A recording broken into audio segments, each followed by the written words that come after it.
Di sini saya sebagai mahasiswa Prodi Ilmu Kesejahteraan Sosial. Di sini saya akan membuat video tentang asesmen pada mata kuliah intervensi mikro untuk memenuhi tugas UTS yang diampu oleh dosen Mia Aulina Lubis. Baiklah, sebelumnya pada tahap interkontrak saya telah mempunyai klien, di mana klien itu adalah penyandang disabilitas. Untuk mengetahui lebih lanjutnya, di sini saya akan melakukan intervensi pada keluarganya dengan kakak siapa? Desti Ramadhani, Umur kak? 20 tahun. Kakak Ibnu Adis itu siapa ya kak? Gitu. Saya kakak kandung dari Ibnu Adis. Boleh diketahui bahwa Ibnu Adis itu umurnya berapa kak?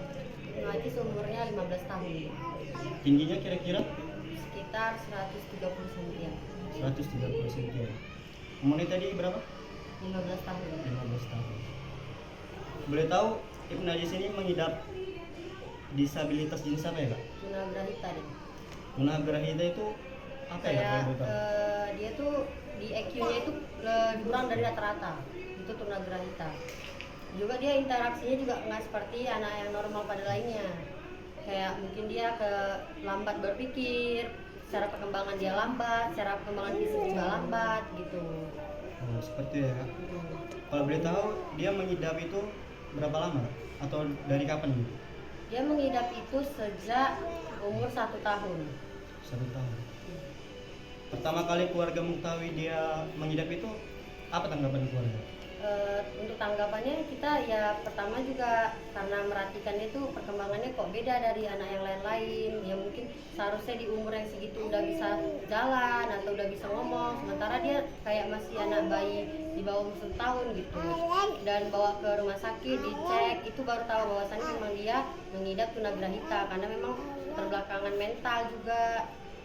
Jadi dia keterbelakangan mental itu yang membuat dia jadi perkembangannya lambat daripada anak yang lain gitu.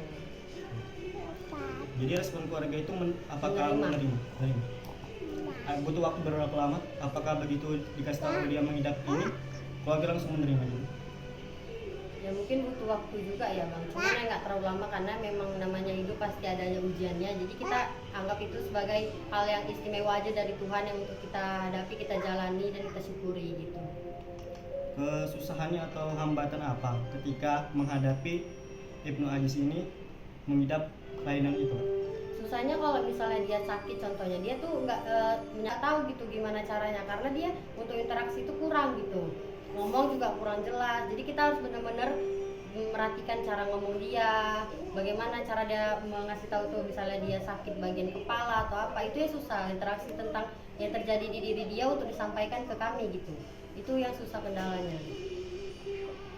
Apakah dia sering mengalami depresi atau sejenisnya? Depresi sih enggak, cuman dia sering berimajinasi aja dengan dunia dia gitu. Karena kan anak-anak seperti itu jarang diterima dengan anak-anak normal lainnya untuk bermain contohnya. Jadi dia lebih main sendiri dengan imajinasi dia gitu. Selain sama keluarga, apakah dia bisa berkomunikasi atau berinteraksi dengan orang lain? Bisa dengan tetangga yang sekitaran memang udah sering ketemu dia gitu. Mungkin dia udah sering ketemu dia, tetangga-tetangga tuh udah tahu gimana berinteraksi dengan dia, dan dia pun juga udah tahu gimana interaksi dengan mereka gitu. Ya mungkin warga-warga sekitar atau tetangga tuh udah menerima keadaan dia juga yang seperti itu dan udah memahami juga. Apakah selama dari umur 1 tahun sampai sekarang itu ada perkembangan? Apakah dia membaik atau tetap seperti itu? Membaik, karena pun setelah umur dia 10 tahun itu, sekitar umur 7 tahunan dia dimasukkan ke sekolah SLB. Jadi emang sekolah itu kan banyak anak-anak seperti dia, jadi dia udah mulai situ tahu berinteraksi, belajar, mengenal orang-orang lebih banyak lagi, mengurangi rasa ke insecure dia. Mungkin kan selama ini kan anak-anak normal yang di rumah itu kurang memahami bagaimana bermain dengan dia gitu. Dengan dia sekolah di situ dengan teman-teman yang sama seperti dia itu, dia jadi seperti lebih percaya diri untuk diri dia sendiri, untuk interaksi dengan orang yang normal pun dia sekarang sudah bisa mengimbangi bang, karena udah terbiasa berinteraksi dengan orang banyak, dengan guru-guru. Seperti itu. Iya. Jadi selama dari 1 tahun sampai sekarang, apa upaya keluarga untuk agar penyakit dia ini sembuh ataupun berkurang? yaitu tadi memasukkan dia sekolah untuk memperbaiki psikologis dia gitu. Masukkan dia sekolah dengan memperbaiki psikologis dia, dilatih dengan bertemu orang-orang yang lain juga gitu. Kalau untuk perkembangan fisik ya dikasih vitamin biar perkembangannya ngikut gitu bang, kayak tinggi badannya lebih ngikut lagi kepada seusia dia, berat badannya lebih ngikut lagi seperti mainan normalnya anak-anak seusia dia gitu. Apa harapan keluarga untuk Ibnu Ajis ke depannya? Kedepannya ya mudah dia bisa lebih sembuh lagi, bisa normal supaya dia bisa mengembangkan apa yang ada di diri dia gitu. Kan setiap manusia pasti ada kelebihan atau kemampuan yang dimiliki dia supaya dia bisa kembangkan gitu.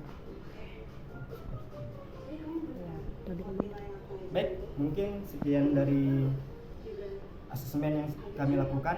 Kurang lebih mohon maaf. Wabillahi taufiq wal hidayah. Wassalamualaikum warahmatullahi wabarakatuh.